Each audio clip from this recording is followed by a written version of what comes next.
Hey everyone, a few announcements before the show.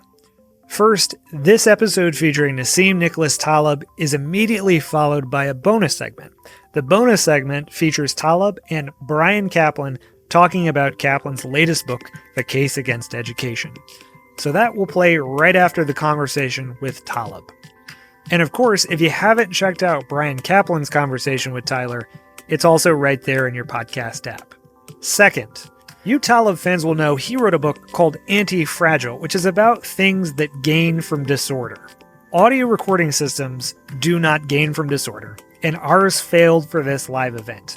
That means you're going to be hearing a backup audio recording, which unfortunately is of lower quality. If you're having trouble following along with the audio, I'd encourage you to click in the show notes to the transcript and enjoy the conversation that way. Lastly, this episode does contain some explicit language, so if you're listening with kids around, you might want to pop in the earbuds for this one. We'll be back in 2 weeks with Tyler's conversation with David Brooks. It sounds much better, I promise. Conversations with Tyler is produced by the Mercatus Center at George Mason University, bridging the gap between academic ideas and real-world problems. Learn more at mercatus.org. And for more conversations, including videos, transcripts, and upcoming dates, visit conversationswithtyler.com. We're very honored today to have with us the great Nassim Taleb. I'm reminded of the words of the Hall of Famer Ernie Banks from Chicago, who used to always say, "Let's play two," when there was the possibility of a doubleheader. So Nassim Taleb has been gracious enough to agree to this dual event, where first he and I will converse, and then he will talk with Bryan Kaplan. And just to be clear, as always, this is the conversation with Nassim Taleb I want to have, not the one that you want to have. So, to start with a very basic question, on page 7 of The Black Swan, you mentioned the 1975 Lebanese Civil War as having been a black swan of sorts. And if we think back to the earlier history of the region, the growing role of the PLO in the country, the end of the Eisenhower Doctrine, which meant maybe the U.S. would not intervene, the prior conflict in 1958, ongoing differences in birth rates with more Muslims being born, wasn't it, in a sense, actually fairly predictable and not a black swan? How do you see the history of your own country in this way? No, it's one that surprised everybody. It might have been predictable, but not at that scale for several reasons. The first one is that nobody understood the effect of modern weapons, because previous conflicts were more local, and more confined. You didn't have artillery, and then things died down quickly. And then you had another thing, that these idiots brought in the PLO after 1973 to Lebanon, as a way that Lebanon wanted to stay neutral with Israel, sort of like neutral, but engaged to say, okay, you guys can fight from here, but we're not going to fight Israel. So, and they didn't realize that these guys were the first thing they're going to do is try to take over the place. So the imbalance came not from within, but came from a huge number of armed Palestinians in Lebanon that disrupted the balance and caused immediately, as a reaction, the Christians to go and get on. What's the role of the Phoenicians in your thought? Well, I mean, the recent thing circulating that Phoenicians didn't exist, and which is not true. I think, definitely, of course, they didn't call themselves Phoenician, but Canaanites, just like the Greeks didn't exist. Then you had some kind of confederation. You had occasional confederations among the states, the small little state, city states with their hinterland. And then we know that they genetically, the Phoenicians seem to have come from Anatolia, largely, and they're Anatolia is the same place the Greek came from. So there is a connection which was discovered a year ago, and maybe in 5 years from now we'll have a clearer view of rewriting history based on ancient DNA.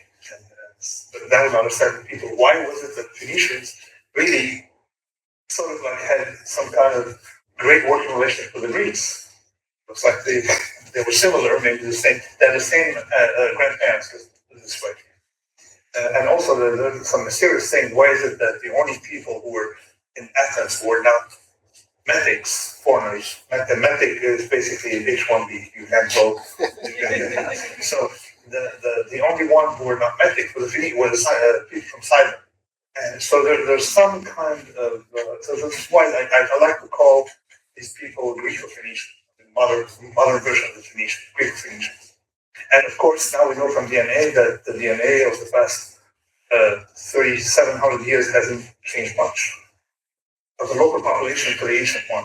I was talking with Eric Weinstein recently, and I suggested the following to him, that the way I read your work, on one hand, I was trying to explain what happened to Lebanon. So it's a very regional concern, but you were also trying to put forward a vision of what an alternative Lebanese history would look like, a Phoenician one. And that positive program was the under-discussed part of understanding your work. You're trying to lay out how Lebanon could be seen or could be a Phoenician culture in the future. It is it is an Eastern Mediterranean culture, and I have. It's very easy to convince people it's an Eastern Mediterranean culture in Lebanon, despite the textbooks writing the opposite. Let me tell you really what happened. In 1860, the Christians in Lebanon did not write in Arabic. They wrote in a character called Gashuni. The American University of Beirut came in and tried to recruit Muslims. It didn't work. At the time, it was called Syrian Protestant College. And they couldn't convert Muslims, they decided to convert Christians. And they translated the first translation of the New Testament, or actually the Bible, the whole thing, into Arabic. They thought was done by a surgeon, a Boston surgeon called Van Dyck. In fact, an attempt had been done 500 years earlier and failed. So this Arabization that started in the 1860s in Lebanon, when the Turks were around, is in fact what is a distortion of history, of perception, of habits. It's trying to bring that part of the world away from the Ottoman Empire, which was a Balkan, Eastern Mediterranean world, in which the place had been, spent 500 years, and then before that, 1,000 years under Greek Romans. So trying to move it closer to Arabia.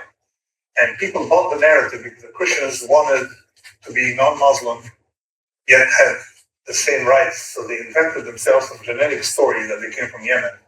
They came from a tribe called the Benu Ghassan. So the Christians invented themselves some kind of story. Yeah, the Phoenicians were here, but the Arabs kicked them out.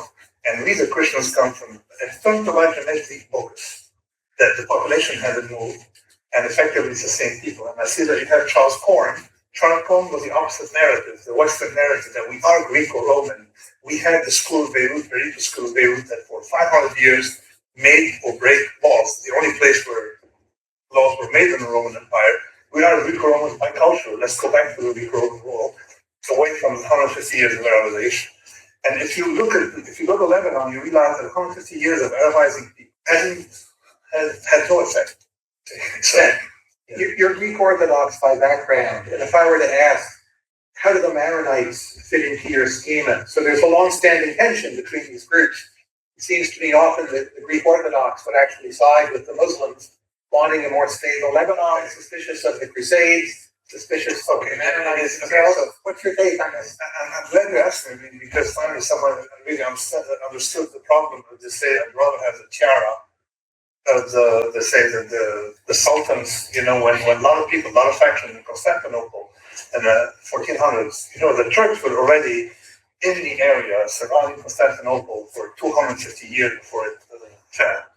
And it was just a country before. There was a battle, but it was not. So, and a lot of initially, the Turks came in as a Byzantine Empire. And they were very upset at the Russian when they called themselves Caesars. What do you mean Caesar? We are, the Sultan is the continuation of the Byzantine Empire. And there was that tension east-west. And this manifests itself through religion. And let me explain what I saw. The coastal Levant was monstrously Hellenized, except for Beirut, which was Latinized, because the language of Beirut, people were horrified to see that they used Latin, and because it was school of law, but the rest was Greek, and the countryside spoke Aramaic. So That's the fact. And if you see the religion schisms, they map to Aramaic speakers versus Greek speakers. So the Maronites, the Monothelites, as the first schism. That earlier, of course, you had the historians as a schism. And you look at the line of how people had the schism in Asia Minor, and you see that these schisms were entirely driven by ethnicity, sort of like the English, the Protestant versus Irish Catholic. So if the English were Catholic, I bet you're the Irish Protestant. So that's sort of like what happened along these lines. And of course, the Byzantines were very suspicious of the West, I'm saying, and they saw Islam as effectively, there was not really unrealistic thought, because if you look what happened, 500 years under the Ottomans, Serbia is Orthodox, Albania, Orthodox, Greece stayed Orthodox, Romania Orthodox. These parts are Orthodox. So the idea, when you look at the world, the division East-West and Christianity, non-Christianity, it's thought at the time there were three blocks. There were the French, those Westerners. There were the East-Med, the Rum, it's called the Rum, and then there were the Easterners, Arabs, Persians, and that was how it was seen. Okay, so this is and of course people identified along these lines, and then progressively, when you had the heresy, people would go to Rome because the enemy is my enemy. So the Maronites, and Gibbon tells the story beautifully how they came down to Tripoli to do a deal with the Franks, with a group of Crusaders to do a deal with Rome, because of they wanted to move away from that. So the tension is not a tension that is modern. It is a tension, the one between the Maronites and the Greek Orthodox is a tension that has been there forever. Let me give you a theory. And I want to comment that something, since we're talking about it first, I didn't know you know this stuff. I'm very honored that you're interested in the same thing I'm interested in. If you look at what happened also in Levant, people fail to understand a few things, that you have historians, basically the Syriacs, the Orthodox, and non-Macedonian. If you look at these people, the Syriac speakers, who absolutely hated the Greeks, just like the Copts hated the Byzantines. People forget that before the Arabs conquered the Levant, well, actually they didn't really conquer the Levant, they just went through the Levant, and it's not interesting with olive oils and nothing else. So when before they came by, you had 2 generations of Persians in Lebanon. The Persians came and they brought with them Nestorians. Nestorians are similar to Maronites, different heresy, and they brought with them some Zoroastrians. And then they left. The Persians were kicked out by the Byzantines. Those who stayed were Zoroastrians and Nestorians, right? By some mysterious thing, you find Zoroastrianism as a Shiite Islam born in Lebanon and converting the Persians in the same place where these guys were brought in. And the Shiites were in Lebanon, so it seems to me that the population of Zoroastrians who came, because the Byzantine hated Zoroastrian and non-Macedonians, and they stayed, okay, or at least a religion came in, and there's a big connection between Zoroastrianism and Shiite Islam. Sure. So let me give you just a purely subjective impression I have reading your latest book, Skin in the Game. So there's this long-standing tension with the Maronites. And you also have a very interesting discussion of why, in terms of Christology, Christ must in some way be at least part of man for God to have skin in the game.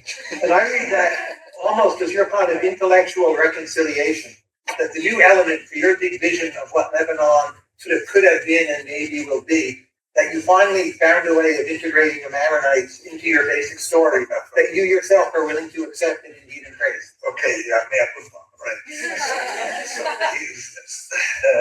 So, 2 things about the Maronites. The first one is I was convinced until about 7 years ago that the Maronites were migrants who came to Lebanon from the east.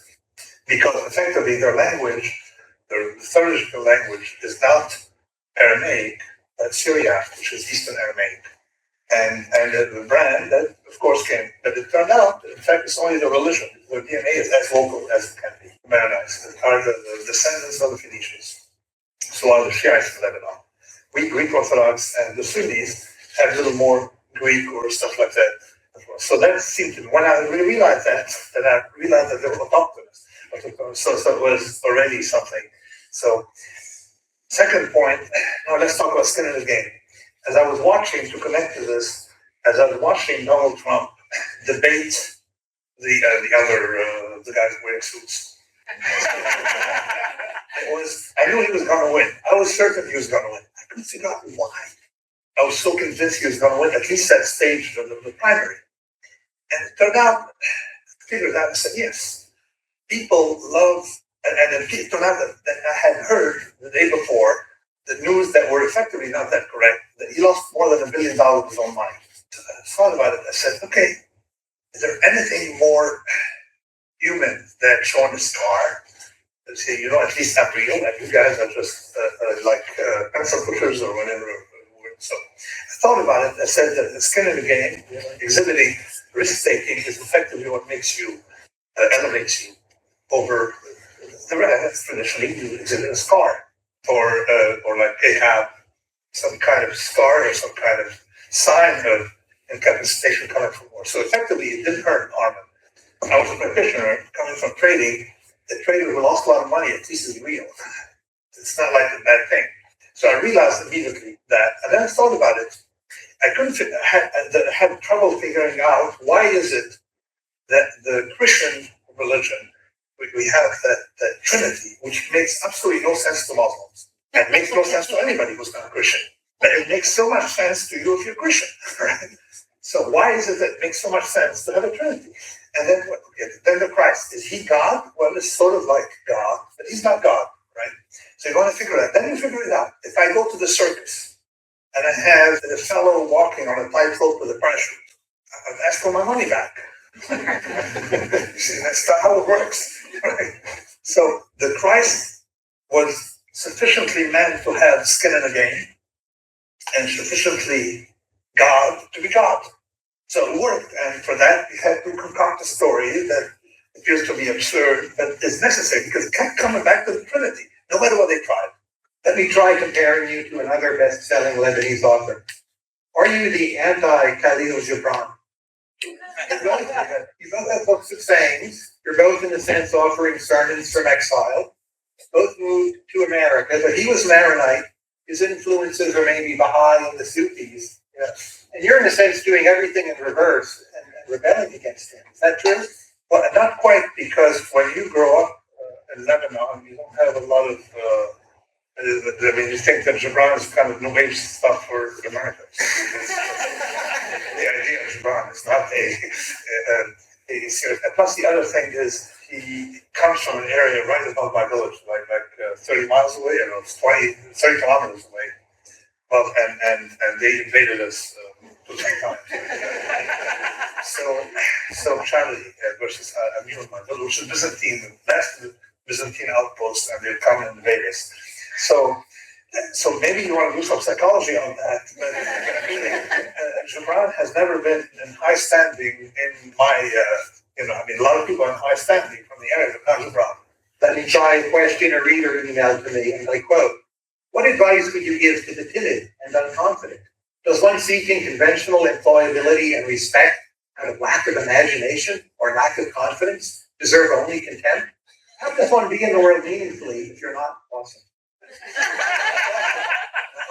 It's the exact opposite. The point is that we are imperfect, and the way you can function best is accepting we're imperfect. This is why we have theology. You want perfection, you can find it in theosis, you can find a lot of things. Incidentally, to go back to the idea of being orthodox, theosis is a way for us humans to rise above our condition of human, right? And it's given to it's open, it's equal opportunity for everyone. So, if you consider that we are imperfect, and the way really you can rise is through honor, sense of honor, by doing duties for self-sacrifice. Then you realize this skin in the game is taking risks for the sake of becoming more human. And just like the Christ, he took risks and he suffered. Of course, it was a bad outcome, but you don't have to go that far. So that was the idea. And sort of, I didn't talk about theosis too much. I just mentioned one footnote But it's sort of like you understand that the way that we're not in here to eat mozzarella and go to Tuscany, right? And we're not in here to accumulate money. We're in here to mostly to sacrifice, to do something, right? That's and the way you do it is by taking risks. Some people take risks, and some people labor in the fields. But you have the option of doing either one or the other. But my point is, you should never have someone rise in society if he or she is not taking risks for the sake of others. Period. That's one rule. And the second one, you should never be public intellectual if any statement you make doesn't entail risk taking, which is a fact. It comes with, in other words, you should never have rewards without any risk. So that's the thing. And then you can accept inequality if the person who's unequal is taking risks, because that would make things rotate. For example, if someone becomes a billionaire, okay, it's fine, he's unequal, but you got to keep taking risks. You cannot be locked into a frozen upper class condition and then use your situation to use the government, to prop you up there. And that's the good thing about America, it's the rotation that you have. When it comes to childbearing decisions, do men have enough skin in the game? Well, I mean, I don't know if we can divide things so narrowly, because men have lower life expectancy, so visibly, and have had in history lower life expectancy. I don't know about today in Washington D.C. It's not reversed, but they and of course you have more criminals among men. But what ratio 10-1 in jail incarceration, so you have a high rate. So maybe not in the bearing of a child, but in doing something else that's dangerous. Let me ask you another question about religion. Is volatility in floating exchange rates a big problem? Volatility and floating exchange rates. So when it comes to religion, again, I wrote in here, we don't know what F** we're talking about when we talk about religion, because people start comparing religion. The thing is ill-defined. There's some religions that are religions. Some religions are just bodies of laws, like Judaism and Islam are not religions like Christianity is a religion. The exact opposite, and let me explain. The foundation of Judaism was law, right? But it was municipal. I mean, it was for the tribe. It was law. You should not for this. Okay, and Islam, the same word "din" in Arabic means law in Hebrew. Okay, but not in Syria, which is a Semitic language used by Christians, when they use two different words, one nomos, law, and one din for religion. So why is it so? Because the Islam and Judaism are laws. It's law. There's no distinction between holy and profane. Whereas Christianity is not law. Why isn't law? Simple reason. You remember the Christ said, well, this is Caesar, this is not Caesar, because the Romans had the law. So you're not going to bring the law because they already have the law, and very sophisticated law in that. The Romans. So Christianity was born the separation of church and state. See, the secular, so it's effectively a secular religion in the sense that when you go home, you do whatever you want. So of course, Christianity had hiccups, we had theocracies, but it was all cosmetic. Like, for example, when you have the codes, whether Theodosius Justinian or take Justinian's code, you look at it, you see just cosmetically, he said, we bless it by the grace of God. 2 pages, and the rest is intact, the Roman law. So when we talk about religion, so when people are talking about Salafi Islam, it's not a religion in the sense that Mormon Christianity is a religion. It is a body of law. It's a legal system. It's a political system. It's a legal system. So when people are very confused when they talk about religion. The comparing things are not the same. And effectively, when I say that I'm Christian, it's very different from saying I am whatever something else. And the thing mutates, and I say sometimes it describes ethnicity. Being Greek Orthodox is more ethnicity than something else. Or being Serbian versus Croatian. So sometimes religion becomes an identity, sometimes law, sometimes very universal. And sometimes the hidden thing, you have pagan tendencies hidden under some kind of takia that you see in minorities, agnostic religions like Otherwise, Druze, so comparing religions naively is silly, is verbalistic, and leads to things like saying, well, he has a right to exercise his faith. Some faiths should not have the rights to be exercised, like Salafis or extreme jihadis, because they're not a religion, they're a legal system. They're like political party that wants to ban all other political parties. I mean, if you go with that, you're repeating historical mistakes. How has the Aramaic language influenced or helped structure your thought? Zero. I picked it up later, but I think, but it's always interesting to discover. I'm doing some philology, and I discovered 2 or 3 things that's not skin the game. I discovered there are 2 kind of people, and hopefully we'll talk about it again with Bryan. People who come from practice, and people who come from theory. And we have on this planet doesn't have a third category of people who have both. So you have linguists who actually don't know what the hell they're talking about. They talk about religion. And so I noticed that in the description of categorization of languages, linguists are not fluent in the languages they're categorizing. And it makes a huge difference. So and I think the Levantine is close to Aramaic, but linguists don't accept it because they have their metrics that don't work. But if you use a statistical method, then you realize that it's Aramaic. Or if you use practice, you realize that. I'd like to toss out the names of just a few countries or regions, and you tell me whether or not you think they're anti-fragile. Singapore. Singapore has size going for it. So you're defining, it's like Singapore, you're talking about a city. It's a city-state. Isn't it a vulnerable city-state that relies on our protection, and we don't always care? One thing I learned from history, particularly take the Phoenicians. The Phoenicians, they really have an army, or they didn't have an army. At some point, had some army that changed might say it's not economically viable. Why? When you come to invade them, unless you're Nabucodonosor, supposedly in history books say that he was very nasty, but then fact-checking that didn't take place, and the genetics actually don't show, but really it may have happened. And a guy comes in very bloodthirsty, comes to you, and you tell him, listen, what do you want? You kill us all? You get nothing, right? Then it's not interesting. What are you going to get? We'll give you 5%, all right? So what do you want? 5% of something or 100% of nothing? So that's how the Phoenicians operated. So someone would come in. Well, I mean, they had a hiccup with Alexander. 1 pound higher had a hiccup with Alexander. But they had an ego problem on both sides. But other than that, we haven't had. So it worked very well as a system. The solutions to conquer the Phoenicians, right? The Seleucids came in, they say, okay, the system at the time was patronage. You come in, you're a vassal state, and then you say, what is it? So, and then you guys are the libertarian, and you understand.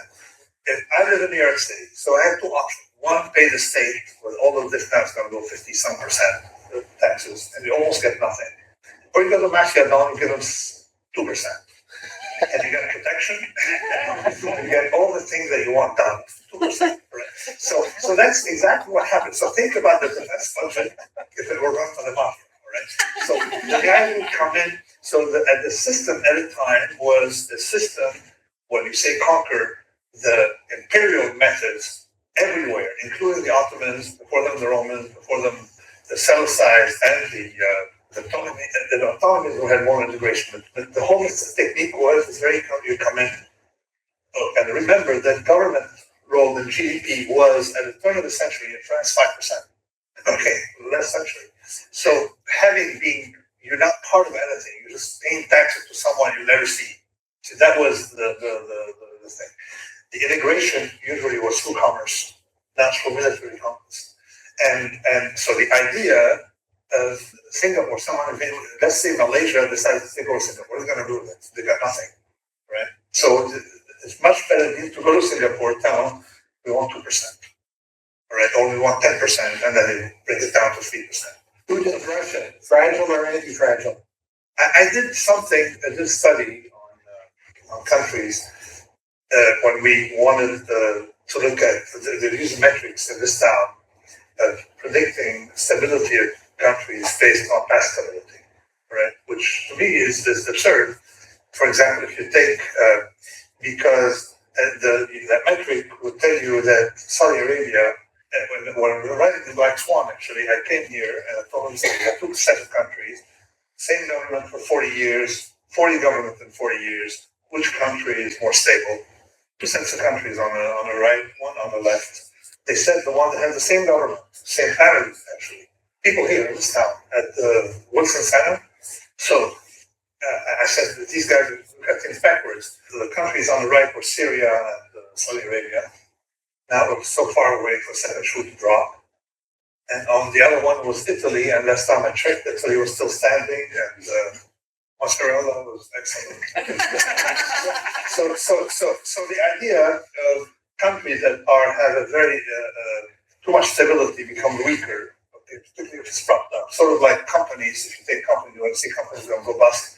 Look at companies that have zero volatility, depressed volatility.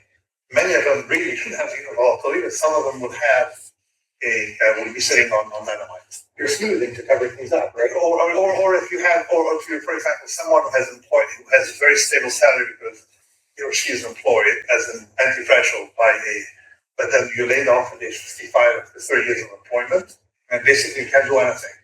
Whereas someone with a little volatile income is more adaptive. So when I looked at countries, we looked at countries in the Eastern Bloc, and these countries had effectively the two properties. One, they took a lot of heat during that period. You know, the post-Soviet phase was very, very, very, very, very, very rough. And all of them, Armenia, Georgia, Russia, Romania, all of them, in fact, improved through that phase. Okay? So, country that, so this makes me believe that they can take another economic crisis, any crisis, and survive. They have proved the ability to survive. I'm not sure France can manage. Tomorrow, they have the same disruption.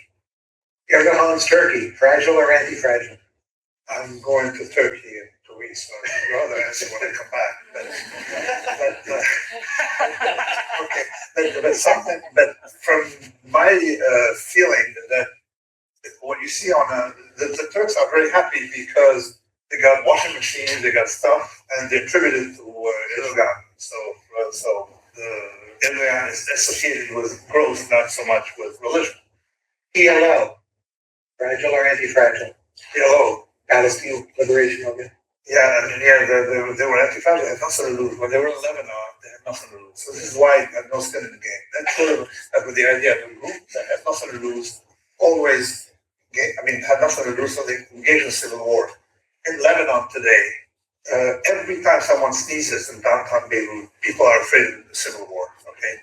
And they don't realize that everyone is down up to here in the real estate. So nobody has any interest in waging war. It's not like 1975 or 1973.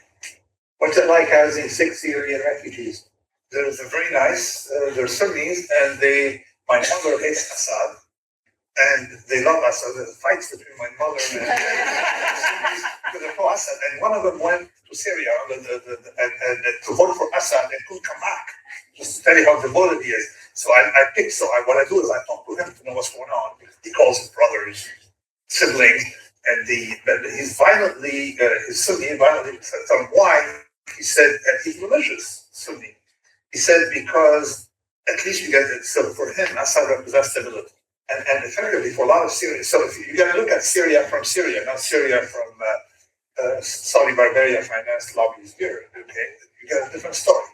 People want stability. But one lesson I learned from Syria is that he's complaining. He said, these cell phones, I go here in Lebanon, this guy sell it for $200, this guy $220, $240. He said, Syria is perfect. Same price everywhere.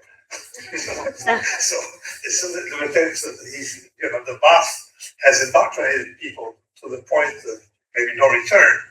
But people understand that Assad is not a god, but I bet you a lot of Iraqis would like Saddam to come back after what they saw. What they saw. So the idea that they all have regarded the same analysis. If you're on the grounds, you don't have this theoretical thing. This guy's an asshole. Okay, fine. You got to realize it's like scissors, all right? You got to look at both sides of scissors. And when you have civil war, you have two findings. So you take the least asshole becomes somewhat good in your eyes. But when you analyze only one portion, so the idea, I mean, Assad blew up, his father blew up my house. My grandfather was member of parliament, 1982, voted for the pro-Israeli Jamail, and they came in and blew up our house. So I have a hatred for the Assad family. But at the same time, I just realized I have a bigger hatred for the jihadis and for the clients of Obama. So this is how you got to analyze it comparatively, not naively, like one-sided. I have a series of quick questions to ask you about the topic of wisdom. And I'll just shoot these out. Feel free to pass if you don't want to address them. First, what is the biggest mistake people make when they go to the gym? Is they exercise too much. What's the best way to find and consume dark chocolate? I think that's one thing, is that this is, you're 10 years behind on that. Somehow I lost the taste for chocolate, but the best way to find and consume is not those labels, the fancy thing made by two farmers, probably made in Brooklyn. But not past chocolate. I'm sorry, but if you were here today, what would you ask from America? Well, you would think it's Trump. What can we learn from Sufism? How to have a branch of Islam that is effectively peaceful, allows drinking. I don't know if you know that, and so that's very convenient. But the problem and the problem that it was destroyed by Saudi Arabian funding. That's how to revive it. We should revive Sufism. And what can we learn from them is how the religion can be destroyed without anybody noticing. The number of Sufis, ultimate Sufis, take Tripoli, Lebanon, it was Sufi. Okay, why did it become non-Sufi? Because of funding from Saudi Arabia. You indoctrinate 2 generations, and that's it. How do you find the right mentors in life? I don't know, but I know how to find inverse mentors. How do you do that? People you know they do something wrong, and you figure out what makes them do something wrong. Like there's a fellow I worked with, and I knew that he was a complete failure, but the last person. So what was there something wrong? He was always got into details. So I realized that details, you got only one set of details. You cannot get into more than one set of details. So that's one thing I learned. So, and then also that by inverse role models, people don't want to be like wrong. So you pick someone, you don't win like it. You have an instinct to know who's going to be look like. Look at what they've done, what they do, and then you counter it. You do a reverse imitation, and it works. What's the best thing to do on an airplane? Twitter fight. The problem is nobody fights with me anymore. I try to fight with a fellow who's, the problem again is you don't need, the problem with the pseudo-expert, okay, that macroeconomists, my worst are microeconomists because the macro bullshit more easily than micro bullshit. So, because nobody catches you, there's no feedback. I try to get into fights with micro people, and I try to get a fight with a fellow, an Indian fellow, who's repeating that story that, just like that we're refusing expertise at all, like people on that cartoon, they're imitating that cartoon in New Yorker that shows people who decide that they don't need the expertise of the pilot. You cannot compare macroeconomics to a pilot, because so there are 2 classes of experts. There's belly dancers are experts at belly dancing. The people who steal radios from cars are experts at stealing radio from cars. Dentists are experts at dentistry. But I'm not sure macroeconomists know anything about anything. So you can't, because there's no feedback. So we don't know. Maybe they know, or policymakers, or people in the State Department. I'm not sure they know anything, all right, because there's no feedback. We definitely know that a carpenter is an expert at carpentry. You see, so I tried to have a Twitter fight with a fellow, because usually Twitter fights, number one, makes you look forward, to opening your computer, and it kills time like nothing. Should we put our trust in cryptocurrencies? I have no idea. But one thing for sure that's working with cryptocurrencies is that it's forcing those stocks here in Federal Reserve, all right? So I understand that they don't have a monopoly over our lives, all right? So that's one thing, okay? So, and they aren't scared of it, believe me. So that's one. Sorry if I used Latin. Does the blockchain worry you? You know, once it's written, you cannot rewrite it or appeal to an external authority. I mean, that's that. Or if enough miners in northern China somewhere decided to pollute and hit 51%. It seems in some ways a quite non-robust system, maybe under small probabilities. But okay, the systems get robust typically. I mean, we have had that equivalent of blockchain was letter of credit. Okay, and we're practicing letter of credit at two levels. The first one, the recent one since, commerce for 500 years. And of course, over time, you find you debug it. That's so long as you don't have a lot of transaction on one single mode. And then you figure out if it doesn't work, that someone will bring something with the counter, trick that would have all the flaws, but so we'll progress. But if you take earlier, the blockchain would resemble the Phoenician mode of trading, I'll call your mother if you don't deliver the merchandise. Okay. So the whole idea that the concept of a currency that's triggered, in other words, you have now means of payment that are triggered by receipt of merchandise or coupled with the receipt of merchandise is a brilliant idea. So this is why, at some point we will discover the flaws of blockchain. There are plenty of flaws, of course, but we don't know all of them. Self-driving cars, are they fragile or anti-fragile? I have a self-driving car. Semi-self-driving, the Tesla thing. Right. I drive it. The problem is locally, it drives so long that we don't know how self-driving car reacts to other self-driving cars. It's the sum. It's like flocks of birds behave differently from the sum of birds, like markets behave differently from individuals. So when you have flocks of drones, typically it's one computer running all these drones. So if one computer ran all the self-driving cars, that may work, but then someone will take over the world that way. You hack it and you own the world. So I don't know. I have no idea. I think it's a great idea to have self-driving cars. If someone in the car is responsible if there's an accident. So in other words, someone I can sue or someone I can blame if something who is in a vehicle, not saying some computer, not some anonymous person. And should we someday just all collectively turn our back on social media? No, because social media is lively. And let me tell you what lively means, that there's things that are robust to time. There are like some basics that are robust to time. And you realize, like, for example, this cup of coffee, I'm not going to go back to Phoenician. So maybe Okay, the book is 500 years old under this form and maybe several thousand years old in different form. So the validity means that they're robust to time and they come back after they disappear. They tend to come back. Now, it so happened that at no point in history, except during the war period, did people receive news without being conveyors of news. Without, that nuclear family of people, mom, 2.2 kids, one dog, and watching TV, all right?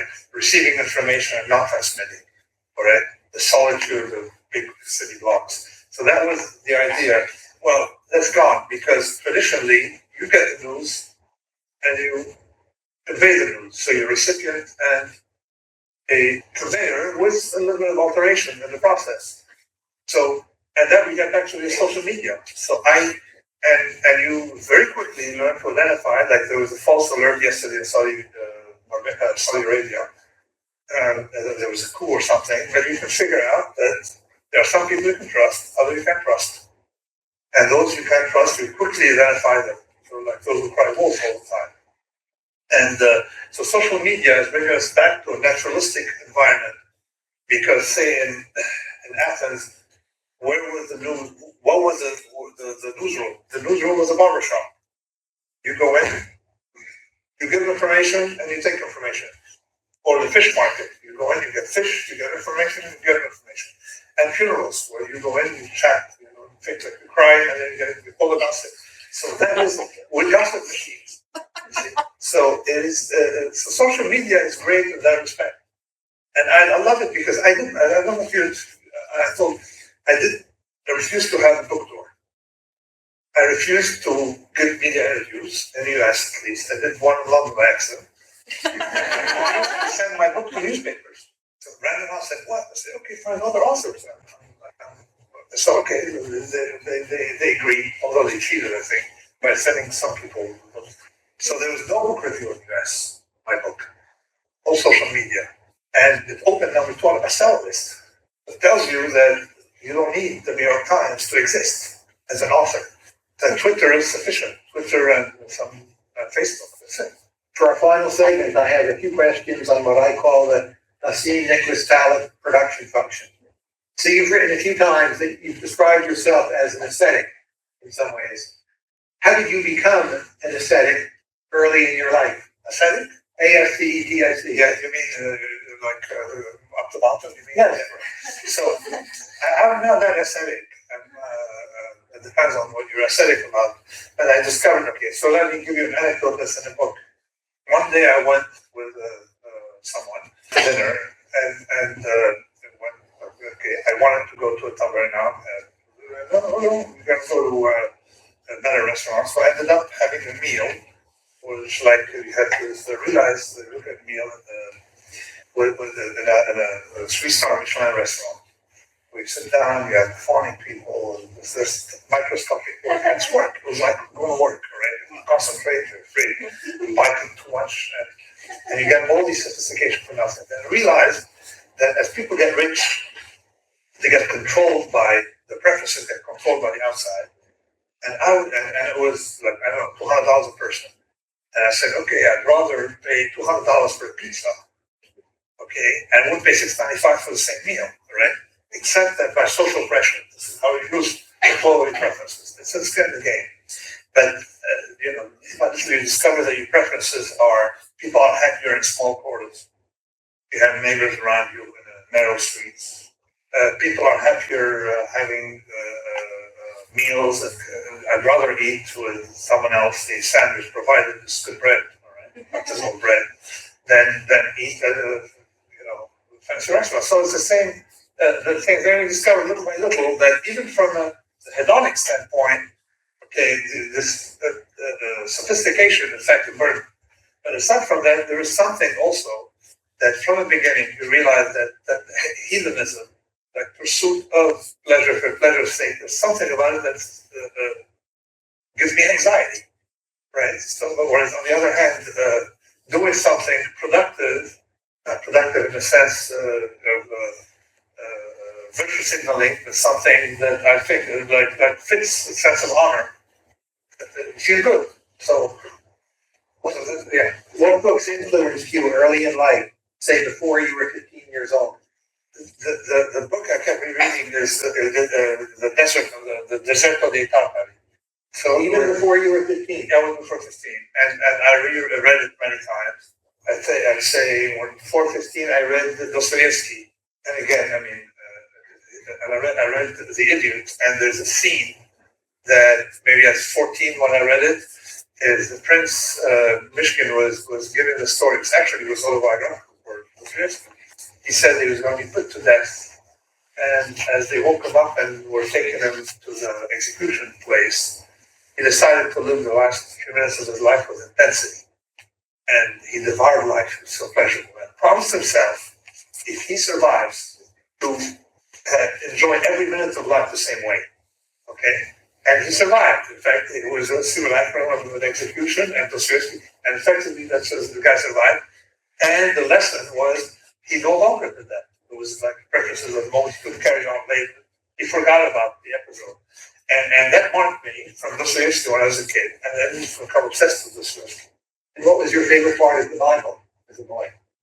I'm going to be honest. The Bible of them say a lot of it's too complicated, too many names in the Bible, so Final question. Yes. What is it that you do in your moments of solitude?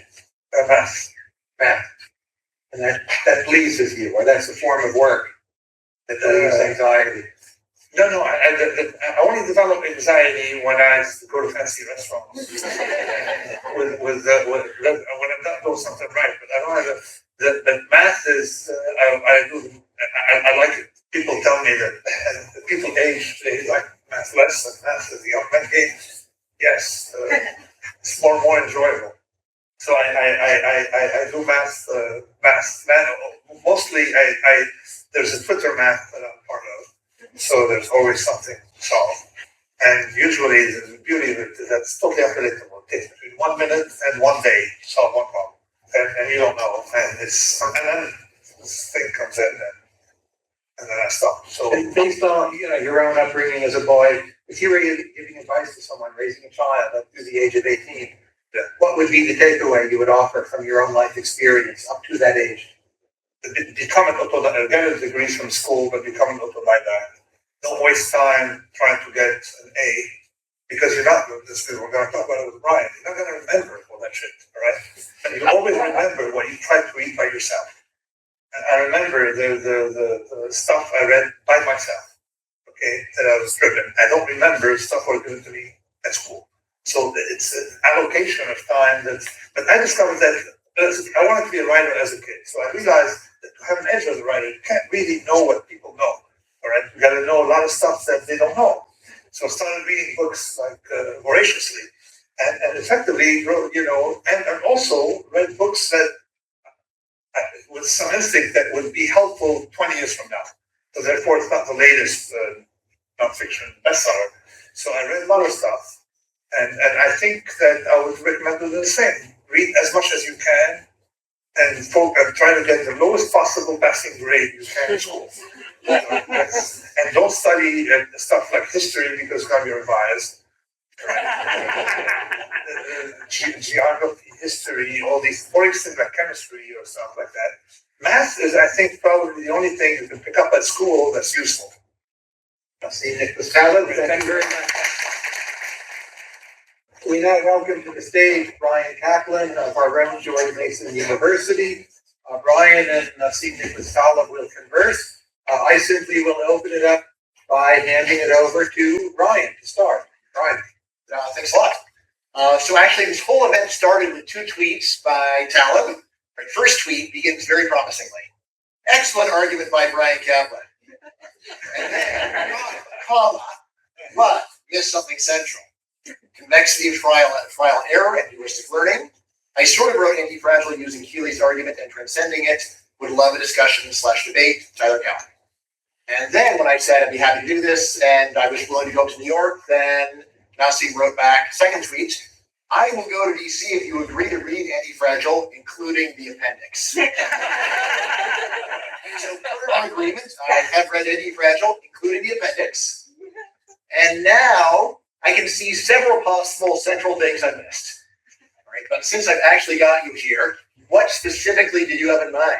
Okay, the first thing I wanted to discuss was something I called the green lumber fallacy. And let me tell you something, what it describe it. There's a book called What I Learned Losing $1 Million, which in fact is the only book I think that's not charlatanic written in finance. Tell you how not to lose money because it's much more robust than how to make money. And the fellow who wrote the book was giving his, was trading green lumber. And he knew everything about green lumber, how it's made, the chemistry, this, the weather pattern, this, everything. And there was that fellow in the pit, an old fellow who was very rich, who made his money trading the green lumber, called Jeremy Siegel or Joey Siegel or something like that. And that fellow, one day, the narrator who lost all his money, correct? That fellow who discovered, didn't know that green lumber was not lumber painted green. It was freshly cut lumber. So the lesson is that from the outside, it's not like the fellow Siegel knew nothing about lumber. He knew a lot of stuff, but not the stuff you're naively inclined to know, right? And that's the green lumber fallacy. So that's the first thing, an anti-fragile I'm revealing, because I was a trader. Is that something I missed? Yeah, because the stuff that the point is that there are hidden secrets within a profession can only be discovered within a profession, not outside the profession. No, that's the introduction. The second one is a convexity argument. That in real life, we operate not by top-down knowledge, but by trial and error. And can have sex to describe the thought experiment. Thought experiment is if you went and rounded up every single chemist in town on one hand, and the other part would be to round up every single overweight person you can find who wears a jacket or was sort of well dressed. So we have two groups of people. And then you want to engineer the best possible recipe. What's your favorite dish? Fettuccine Alfredo. Alfredo. The chemist will have to work out the equations. So, and you got so many chemists here, NIH and all that stuff. Before you got a lot of chemists. So you have 500-600 chemists working on equations only. And the other people, the fat, well-dressed people, will do the following. You take an existing recipe, you randomize, okay? If you have an improvement in a taste, you add something, right, to the recipe. If you have an improvement, you keep it, you ratchet up.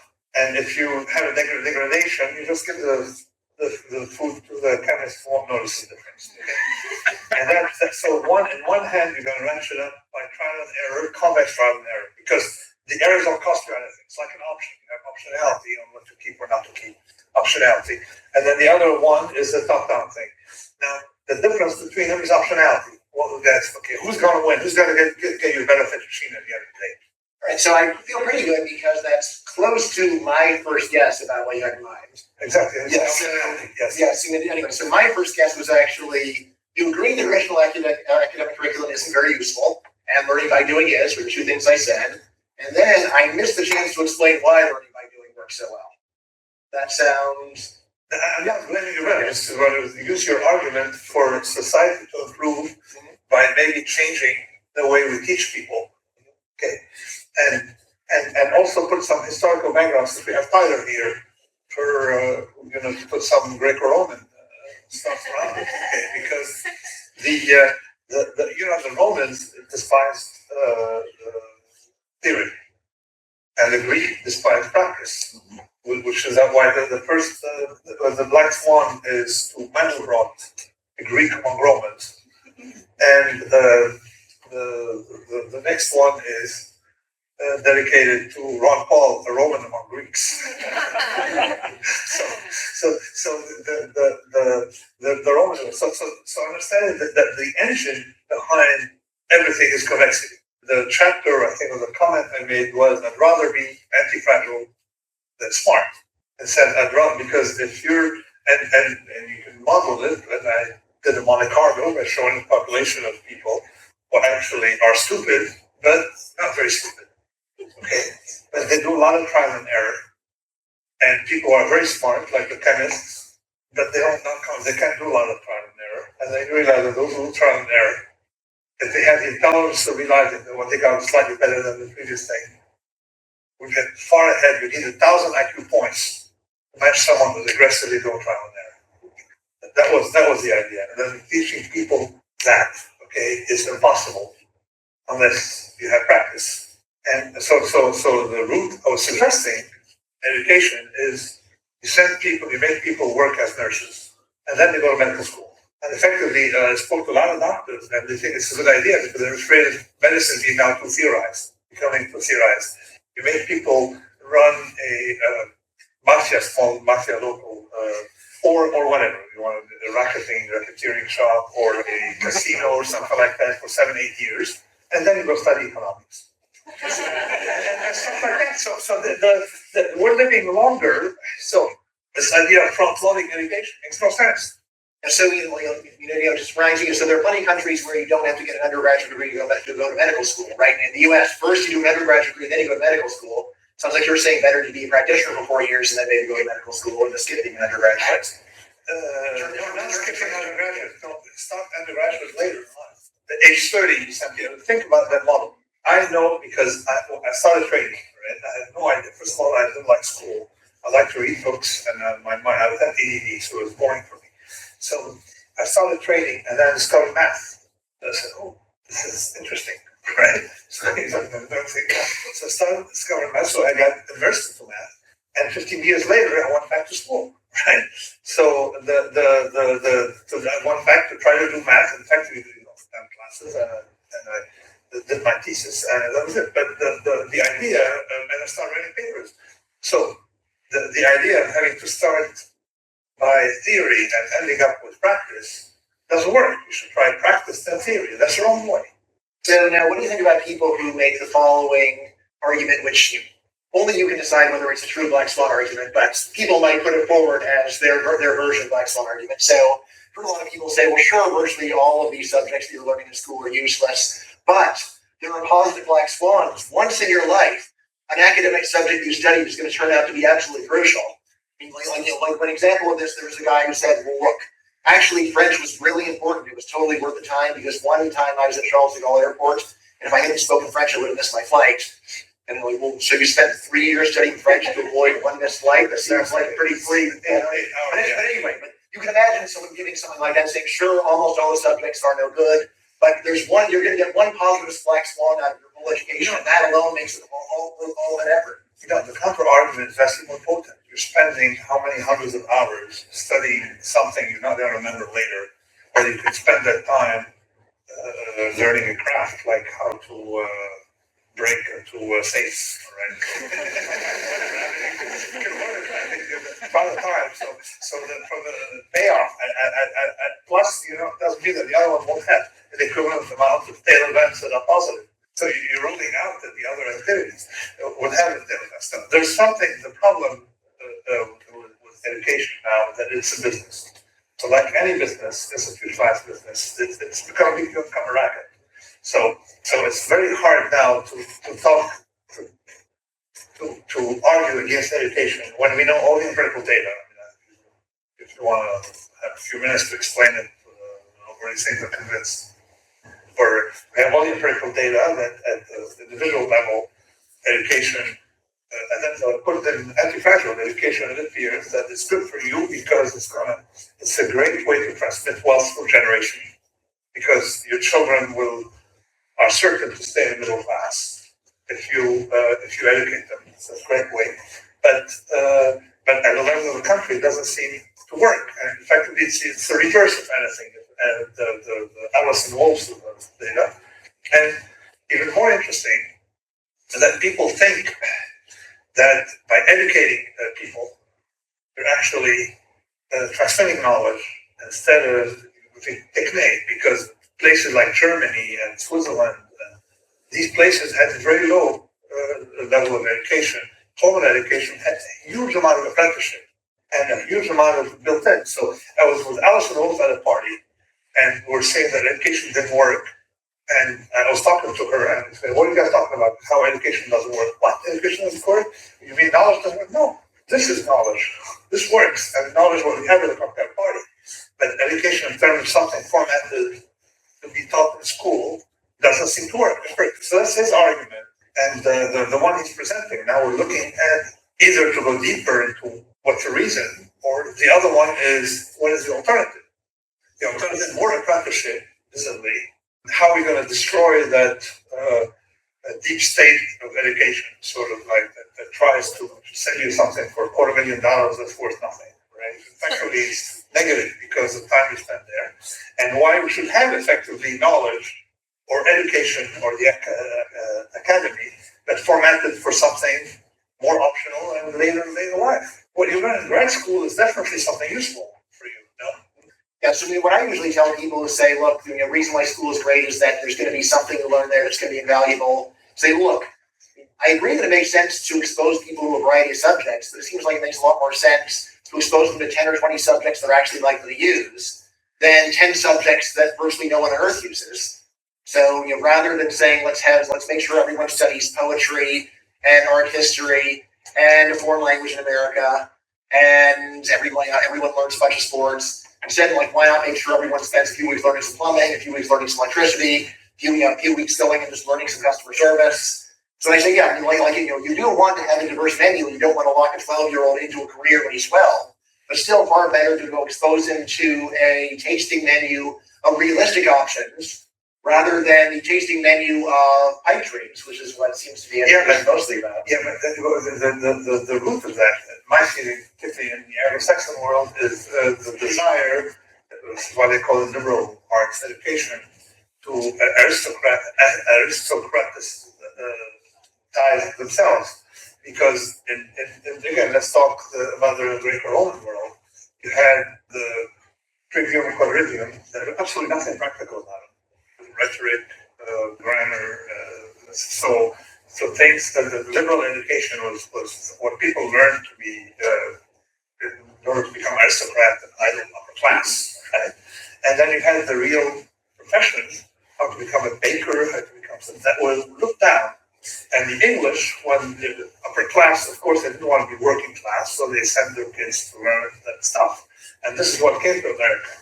So education is split in two. You have technical education, like law, technical, professional education, law, medicine, what else? Engineering, all right, and all these things. And then you have mathematics. And if you look at it historically, the engineers didn't really connect to the other ones because the Roman engineers did not use Euclidean geometry.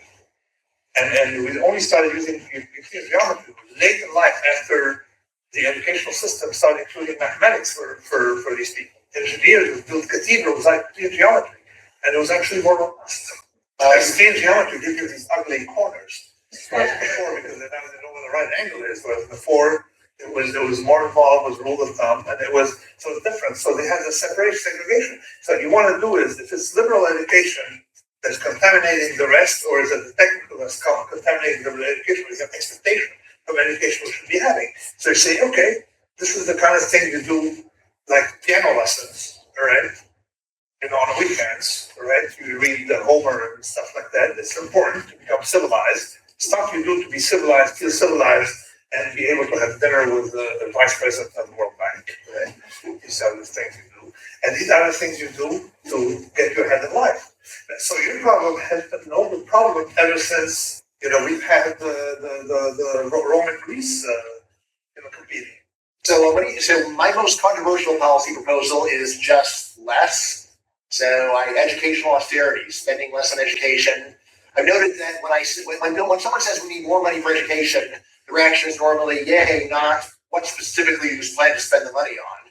On the other hand, when I say let's spend less on education, the normal reaction is precisely, what exactly do you propose to cut? Right? Anyway, so not something that a lot of people are interested in, but reading it through, I get the feeling that you might actually be willing to countenance a draining of the educational swamp through cutting off some of their money. You bet.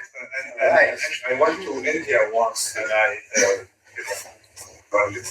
had no advice to give anyone. So at some point we had to burn out something. So I said, better open 1,000 schools than one university. I said that.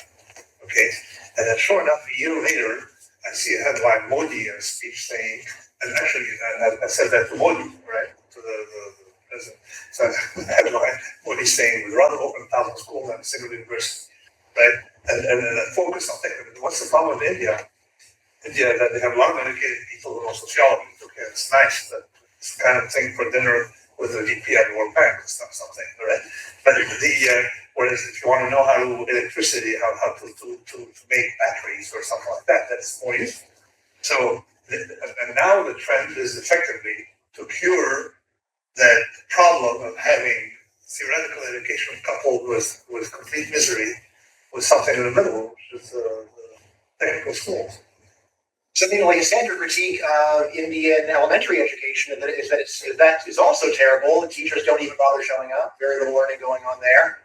But yeah, like a normal American reaction to say we need to go and get the Indian schools in order so that teachers show up and do their job.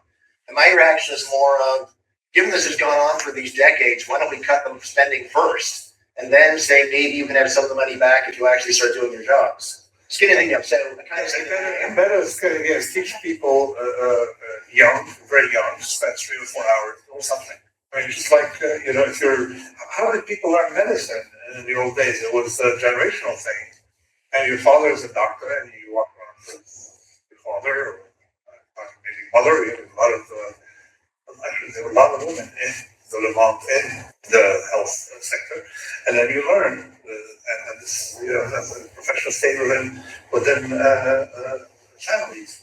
And there are secrets that are transmitted that you don't give to the outside, which unfortunately we don't have because the problem is knowledge and education that is always broad and open, whereas transmission of technical skills are worked by guilds and secrecy like the masonry, to the point that today the Romans had phenomenal concrete that we don't have the recipe. So I mean, I think, I feel like reading your book, I feel like one thing we have in common is things that we've seen with our own eyes weigh heavily upon both of us. So I mean, to me, like a lot of my extreme negativity about education actually comes not only from remembering my own education. When I go to back to school night, when I go to parent teacher night, and I just think, well, if you were to go and tell these people, teach your kids to go and learn how to do something, would I trust these people to carry out that order? And my reaction is, no way. These are touchy-feely people who do not want to think about anything in terms of practical results. They don't like the idea of there being like a test, like did he learn it or not? Instead, like for so many of the teachers I saw, it really is all about the experience. Did you enjoy the experience? And I'm there saying, no, it's not about just about the experience. It's about, do you know something at the end? Can you do something? Can you show me? And don't say that it can't be measured. Like if you really knew something, you could come up with a test to measure it. What do you think? I think that the idea, again, if we go back to the ancients, when you were learning the profession, you learned the profession from a professional. You don't learn a skin in the game. And I put in skin in the game, what happens to fields where the feedback is peer reviewed, not feedback from reality. So in other words, a carpenter has a feedback from his clients or her clients, whereas a macroeconomist has only feedback from Paul Krugman. So it's basically a closed system. So it's a closed system, and they can give themselves Nobels. So there's and when you want to learn something, you want to learn, and this is why, I have a section where for 280 years, there's a fundamental problem with probability that's so obvious and very well picked up. Every trader knows, but nobody in decision science and no psychologists know because they're not risk takers, so not connected to reality. So let's split into these two things. Learn from a professional who has done the stuff. If you want to learn how to become a mafia lord, you learn from a mafia lord. You don't go learn from Francis Ford Coppola, right? Yeah. So you learn from the people who do it, okay? And if you want so in the old days, the other stuff, you're supposed to be an autodidact under a tutor who supervises what books you're going to read, but there's none of this flash from high security prison environment that we have today. See? So, that's the liberal education, where you have a mentors and you find mentors. It's still, the English Oxford Cambridge system still had these where you're self-directing your own learning. So, but if you apply to high school, I think what I learned the most was from my years in high school, but not from high school, right? And at some point, it's a great idea to be a Marxist for a few hours, or a Trotskyist, because it makes you read a lot of interesting books. Right? And you go through these phases. So so we have to reform education to turn people into autodidact. Plus, there's another thing. You cannot possibly trust two classes of people. Let's get a game about educators who are better at explaining than understanding, because they're selectively better, and science journalists who are better at communicating than understanding. Because then you end up with things like scientism. No practicing scientists, okay, would rule out skepticism, would tell you that science is settled and stuff like that. But these people have the mindset that science is scientism, because they don't know enough science. All they know is how to communicate. And that is the problem. So you're realize that you're not learning from someone who does science, you're learning from someone who transmits science. And I tell you now, I was lucky that I didn't have a good math teacher when I was a kid. I started zooming out, because then I would become a mathematician, I'm sure. But I'm self-taught and almost everything that I really like. But teaching, the way they teach you mathematics, is really to deter you from liking mathematics. So you probably don't get this a lot, but when I was reading Anti-Fragile, I often kept thinking, my God, he's such an optimist. I can't believe that he thinks the world works this well. Yeah, no, I'm an optimist. Yes, like this is a great system. Like when you said, look, you can either learn from peers or reality. I mean, how about the thing that usually happens, which is that you are learning from a person who doesn't even know the subject they are teaching, which is what I see happening in so many classrooms. Like when I see history teachers who know less history than the better students in the class, and these are the teachers. And when I say, look, I mean, again, like I'd rather that they have someone that, someone you're talking about, someone who only knows what they know in books, but at least they know that. So I'd rather have that person teaching the class. What's happening now more and more in education is that how do you become a professor and get tenure is by writing some kind of garbage or something. So you take it. So for example, I was trying to read something about the Republican letters. And it was all on Wikipedia and all the commentaries with my gender study approach. I don't want the theory, but I wanted the facts, and you can't get the facts. So you end up with a lot of people, in fact, today, this generation, because of the competitive environment and a closed circuit in the humanities, that basically don't know anything about humanities. All they know are the theories du jour about this, and the post-colonial approach to this and that. And for example, when you start arguing with people who studied about something called Middle Eastern study, it shouldn't exist as this. Let's assume they start talking about the colonialism. The French spent 21 and a half years in the Levant, right? And as a United Nations mandate, explain to me the colonialism. They say, well, they don't even know the basic facts. Because the more you have a ratio of theories and big words, isms, and stuff like that, and the Marxist. And so someone that's good at Marxist interpretation of this and the post-gender world, right? And they don't know the facts. So this is why you can't rely on these instructors to teach you the humanities, because you don't get tenure from knowing the facts, you get tenure from inventing some post-structural theory of baking beans in mid-Sassanite Persia. That's how you get your tenure. So these guys are ignorant. In other words, wouldn't it be a big step up if we replaced current academics with equally ivory tower academics who just have a command of facts? Yes, but how do you select for these? Well, based in Europe, for example, they have a separation between researchers and their trans, for example. So instructors are supposed to know the curriculum. Actually, they're tested, I think they're tested on a subject.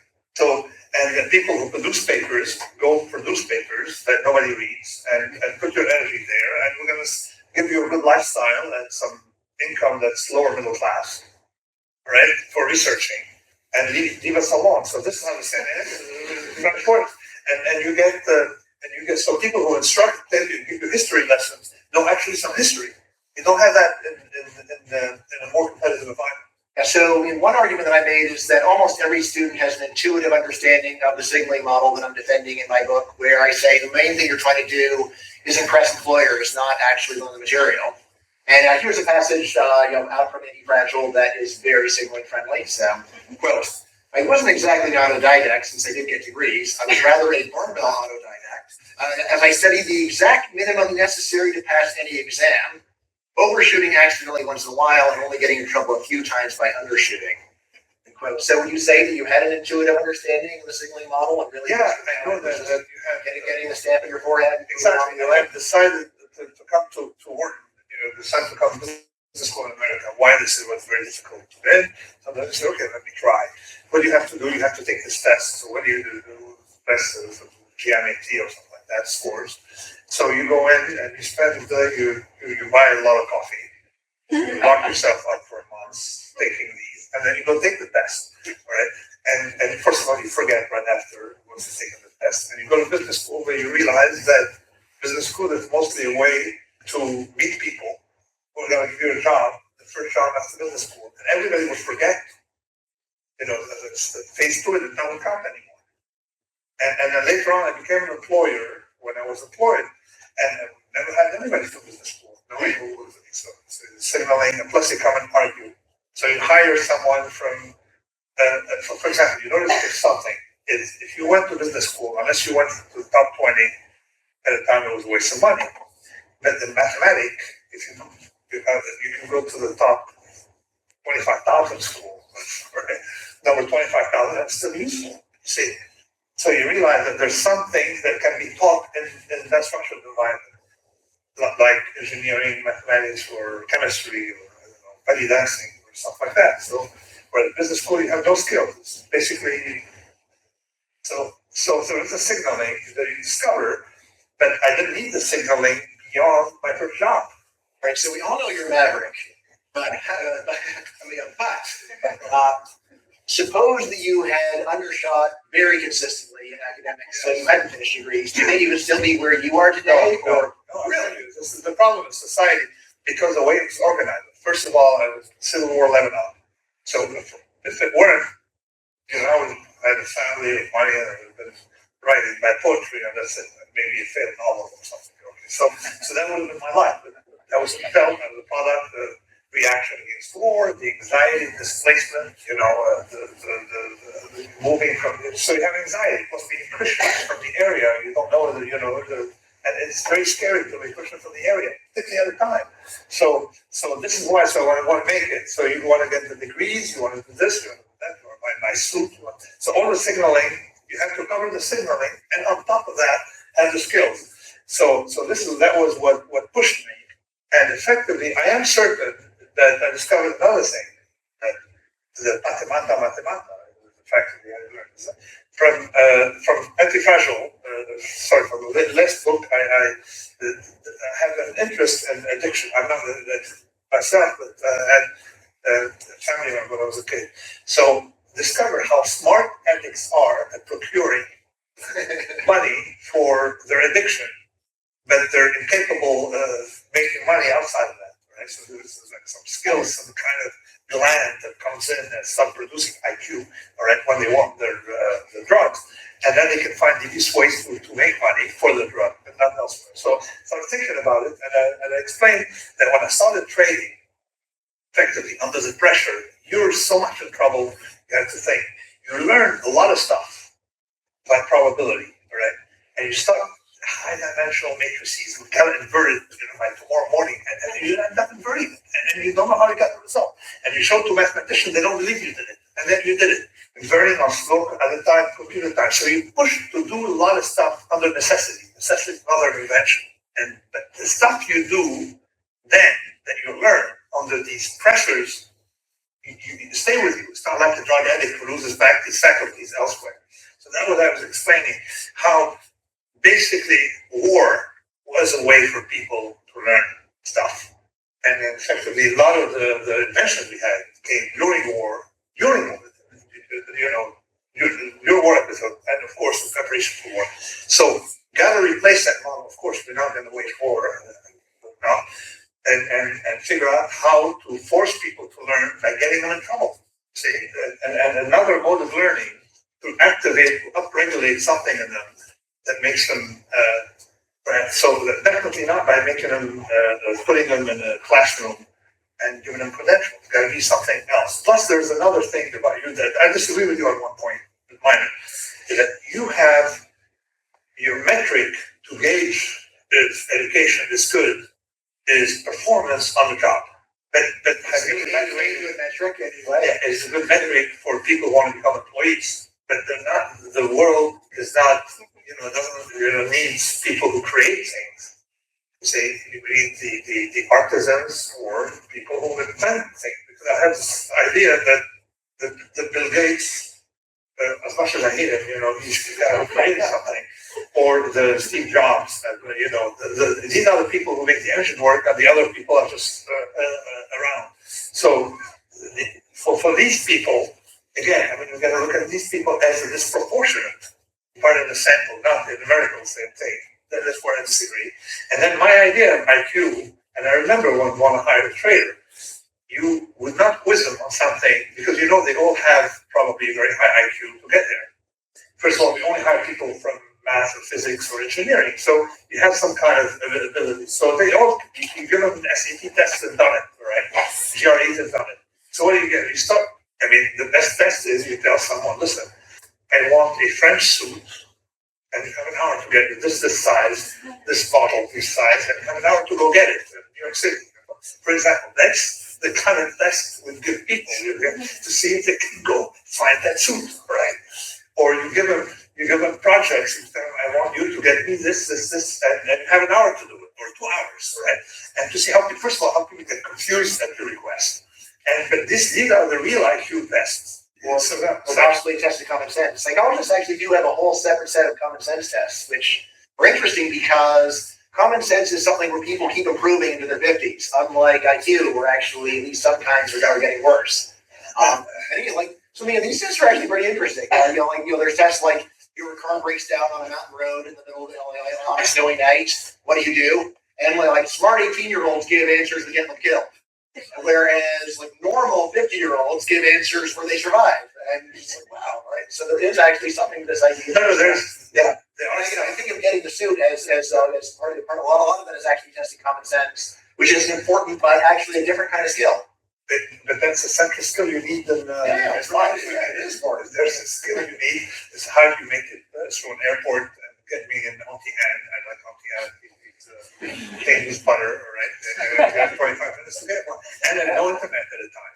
It's not to be a search engine. So these are the tests that really will tell you if the person is going to succeed in starting in entrepreneurship. What do you do when the car breaks down? Yeah. That's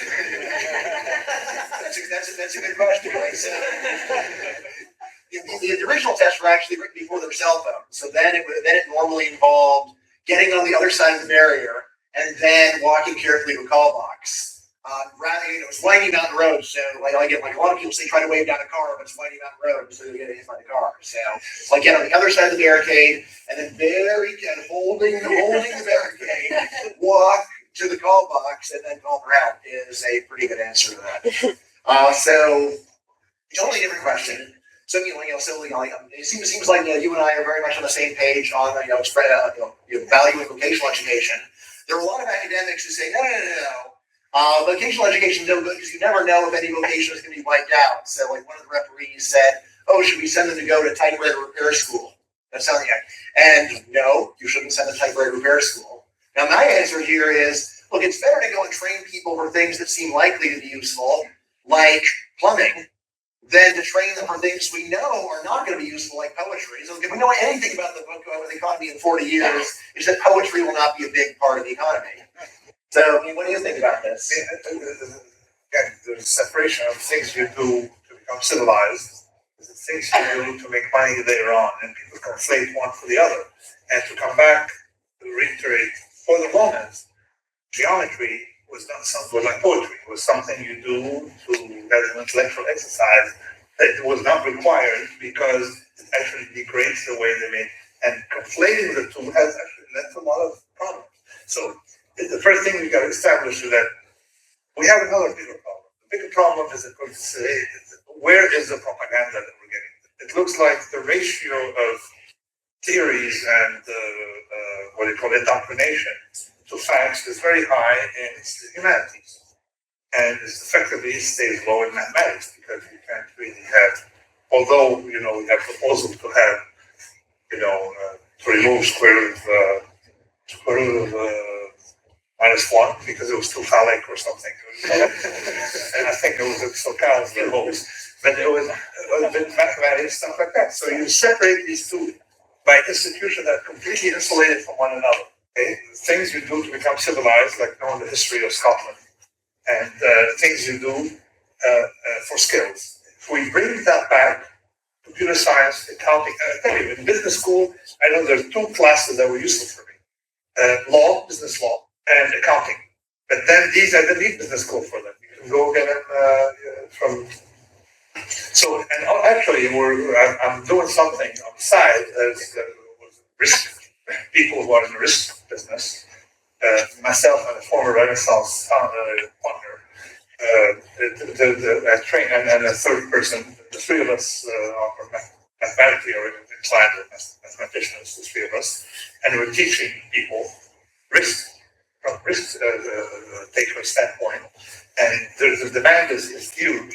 Okay, but people who want to learn from professionals. So you may have a model of accountant teaching accountants. This person teaching that one as certificates that you can get throughout your life rather than have a blocked education and then you go to the job market. So to me, the risk business, I treat it like plumbing. It's like being a plumber. It has a lot of stuff. You can only learn to be a plumber from a plumber. You can't have an English teacher also teach you plumbing. See? So these professions should be insulated from the humanities and things we do to become civilized. That doesn't mean that we should eliminate poetry from school. People should do that like you do piano. They take piano lessons. If I could just interject with a question. I'd like a sentence from each of you on what you see is the biggest difference between you, because you agree on a lot. But let me give you my one sentence take on what I heard is the biggest difference. The extent to which you take a kind of shaped civilization for granted is different. So Bryan, you take it for granted. You don't think formal education is so much needed to produce it. And Nassim, you're taking it less for granted in a particular way, and you still see some room for poetry, the humanities, and so on, provided they're treated the proper way and segregated from the actual doing of stuff. Exactly. Each of you give your take. That was my takeaway. That's exactly my thing. I want to separate things you do to be civilized, the liberal arts, from things you do to be effective. And this is why. I mean, I do a lot of mathematics, but I know the mathematics I do purely for pleasure. They're not for anything practical.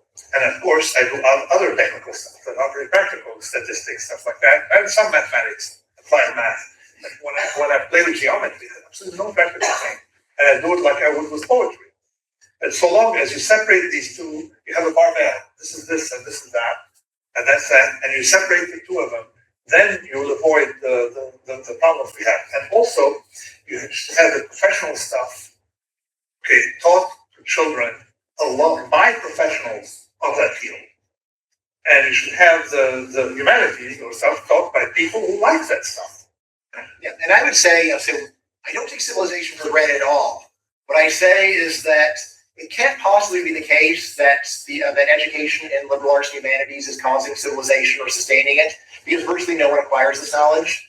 So given that almost no adult can answer even basic questions about this stuff, I don't see how you can say that schools are saving civilization because they aren't achieving the goal that allegedly is required to sustain it. I actually agree with you. I think the school, at one point, they're destroying civilization. As they're destroying civilization, the classics. I think we should separate the holy and the profane. And then you should keep things in the holy and the profane. And I think that they destroyed the Latin language as well as the Catholic Church. One comment again from theology. When they translated the text from Latin or from Vulgar Latin into vernaculars, because then what do? You try to market now religion as something useful, whereas before it was something woolly, its whole thing. And you notice that the reason the Pope presented, he said, it's to increase the number of Catholics, right? In fact, the church contracted at the time, but look, compare it to Islam, where you have 1.5 billion Muslims praying in the land they don't understand. So visibly, because, so you have exactly the same thing, is that you have to separate the holy and the profane. Don't translate the vernacular, the beautiful Latin things. Likewise, do not try to make poetry or literature or history, do not make it practical. Just make it that people study it for their own sake. It's like you go to church. It's not for anything practical. You don't go to church because you're going to meet an employer. You go to church, right? And likewise, so we have to separate these two. Closing statement from you, Bryan. So I've just got one question left. I really desperately want to signal that I did read the appendix, so I have a question about the appendix. Yes, Ask question and answer. All right. Yes. So you wrote, it is often easier to modify f of x than to get better knowledge of x. Now, when I was reading this, it seems like even the phrasing suggests that we should be weighing the relative ease of modifying f of x and learning about an x case by case. So suppose we're talking about the possibility that something on that one day you're going to eat something lethally poisoned. All right. Now, one thing you could do is take a lot of precautions against using poison. You could hire a poison taster, or you could go and read up about what kinds of foods are hard to poison. On the other hand, you could just go and say hardly anyone today gets poisoned by this lethal poison put on their foods, so low probability, and I'm not worried about it. The latter reaction is actually my reaction. Am I wrong? Should I be worried about being lethally poisoned or not? Let me rephrase the f of x and x, and then you'll see that it was right and wrong. So what I say is that the fundamental problem I noticed in probability and statistics is that people, you take X is what will the stock market do tomorrow, and you study the properties of X instead of studying F of X, how it affects you. You can have a payoff, you change the payoff, and so X is knowledge, which is exactly the left side, that is one thing, but don't conflate the conflation of X, how it affects you, F of X. So for example, if you take random events, if F of X is convex, you have optionality. You see, some people have optionality from random events, some people have negative optionality. It's technical, but we don't have time to explain it, but just for the point is one of them is knowledge, the other one is how it affects you, what you do with it, you can change it. Like for example, one of them is what will happen if there's war, and the second one is the insurance contract, F of X. When insurance company puts a clause, so it doesn't affect them anymore. They put it in a clause. So one of them needs a statistician, the second one needs a lawyer. A contract, so you mitigate your risk either by understanding the risk, which is very hard, or by having a lawyer who puts a clause to protect you from that event if it happens. That's F of X. So the idea is that there's a conflation between the two. I'm not saying that we should ignore X or ignore F of X. I'm saying that we should know whether you're dealing with X or F of X. Whether are we dealing with a food composition or are we dealing how it affects us. So that's the F of X. So this is my answer. And put it in context of poetry is X, whatever it is. F of X, how it affects us. F of X is a techne, and X is the episteme. See, and the ancient always separated episteme from techne. The problem is, as society got rich, everybody wanted to reach education by imitating the aristocrats with the illusion that it's going to help them get rich. Whereas in fact, it's the kind of thing you do when you're already rich. And this is where Alison Wolfe and Pritchard come in to discover that these educational things are effectively the product of societies that are rich and definitely not causative to wealth. Thank you both very much.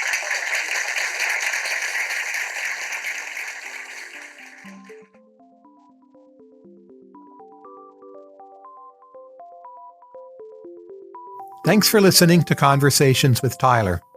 You can subscribe to the podcast in iTunes, Stitcher, or your favorite podcast app. And if you like this podcast, please consider rating it on iTunes and leaving a review. This helps other people find the show.